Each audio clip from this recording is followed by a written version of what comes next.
Hi good afternoon. चलिए आज चर्चा हो जिस कंपनी का आईपीओ खुला है आज से, धर्मज क्रॉप केयर। आज खुला है, वेडनेसडे को बंद होगा।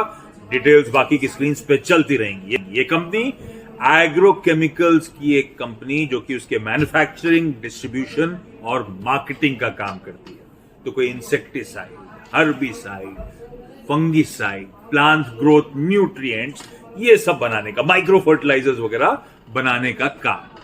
इस कंपनी का अहमदाबाद गुजरात में मैन्युफैक्चरिंग यूनिट है जिसकी कुल क्षमता 25,500 MT की है। और इस कंपनी के 66 कस्टमर्स हैं 25 देशों में, जहां पे ये एक्सपोर्ट भी करती है।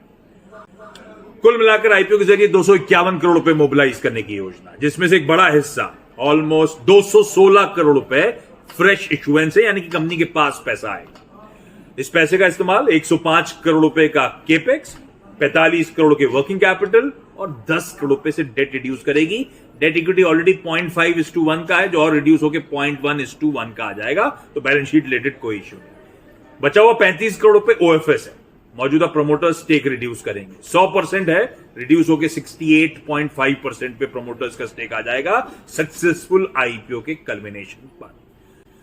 इस कंपनी के आने से पहले कल ऐसी वीकेंड था तो पढ़ाई कर रहा था, वेबसाइट पे घुसा तो इस कंपनी की वेबसाइट पे लिखा हुआ आ रहा था बैंडविड्थ लिमिट एक्सीडेड। तो मुझे लगा बड़ा उत्साह है इस आईपीओ को लेकर, सब एक साथ उस वेबसाइट को चेक कर रहे हैं। हो सकता होगा, लेकिन एंकर बुक पे उस तरह का उत्साह नजर नहीं है। 75 करोड़ रुपए एंकर इन्वेस्टर्स के थ्रू रेज करें। ऑलमोस्ट 50% इलारा इंडिया अपॉर्चुनिटीज फंड ने पैसा डाला। बाकी इक्का दुक्का जो नाम है वो आपकी स्क्रीन पर आ जाएंगे।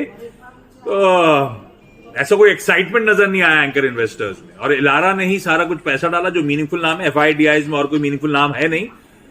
और बाय द वे ध्यान रखिएगा, इलारा कैपिटल इस आईपीओ की BRLM भी है, बुक रनिंग लीड मैनेजर। बस मैंने कहा कंटेक्स्ट पर रख दूं। फाइनेंशियल स्क्रीन पे बढ़िया फाइनेंशियल्स, कोई कंप्लेंट नहीं, बढ़िया ग्रोथ। इनफैक्ट रेवेन्यू का CAGR पिछले 3 सालों का 42% का, बढ़िया 12% के मार्जिन से कंपनी FY22 एंड में एंजॉय कर रही है। अब कई लोगों ने पूछा था भाई पीयर्स कंपैरिजन कैसा है, तो मैंने FY22 का PE रख दिया इस कंपनी का और इसके पीयर्स का। छोटी कंपनी 20 टाइम्स पे अवेलेबल, हिस्टोरिकल EPS पे स्ट्रेच नजर आएगा। पर एक चीज ध्यान रखिएगा, तगड़ा केपेक्स अंडरवे है 172 करोड़ रुपीस का। इस कंपनी के करंट फिक्स एसेट्स केवल 40 करोड़ के हैं। तो और ये केपेक्स जो नया आ रहा है Q2 FY24 में कमीशन कर दिया जाएगा। तो इंक्रीमेंटल रेवेन्यूज तगड़े होंगे। हिस्टोरिकल पी महंगा लगेगा। अगर मैं FY24 ऑनवर्ड्स की EPS प्रोजेक्शंस देखूंगा तो शायद कंफर्ट बढ़ता हुआ नजर आए। तो इफ्स एंड बट्स हैं, पढ़िएगा इस आईपीओ के बारे में। छोड़े जाता हूं आपको इस आईपीओ पर जो ब्रोकरेजेस की रिकमेंडेशंस है उस प्लेट के साथ।